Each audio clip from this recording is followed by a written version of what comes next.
రేఖ plan అయితే ఇంక ఇంది విషయంలో మొత్తం అయితే ఫ్లాప్ అయిపోతుంది. ఇంక తను చేసిన దానికి తన కన్నుతోనే తను పొడిచేటట్టుగా ఇందు కూడా అయితే ప్లాన్ చేస్తుంది.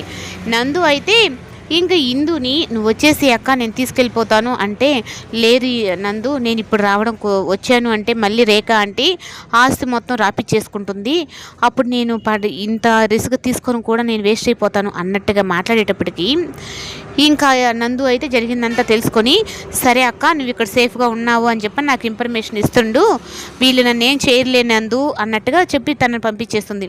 ఇంకా అక్కడికి వెళ్ళి చూసేసరికి బంగారంతా మొత్తం అయినా ఇంకా 50 లక్షలు ఉంది, ఇంకా 50 లక్షలు కావాలి, వాళ్ళు అడిగినట్టు ₹1,00,00,000 ఇవ్వాలి అని చెప్పనేది రేఖ ప్లాన్ చేస్తూ ఉంటుంది. ఇంకా భాగ్యం అయితే అపర్ణ చేతిలో ఉన్న గాజులను అయితే ఇంక లాగైపోతూ ఉంటే, ఏంటి మీరు హరాస్మెంట్ చేస్తున్నారని చెప్పని అందరి మీద కేసు పెట్టి మిమ్మల్ని కోర్టు పెడతానని చెప్పి అనేటప్పటికి ఇంకా అక్కడ ఒక్కరవ్వ భాగ్యం కానీ రేఖ కానీ అందరూ భయపడుతున్నట్టుంటారు.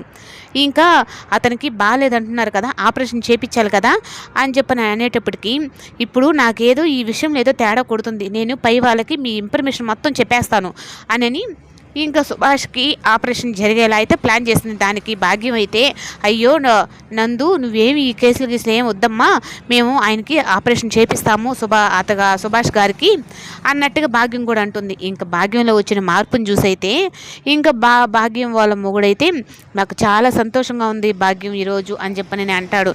ఎందుకు అంటే నీలో ఈరోజు మంచి భారీ లక్షణాలన్నీ చూస్తున్నానని చెప్పని.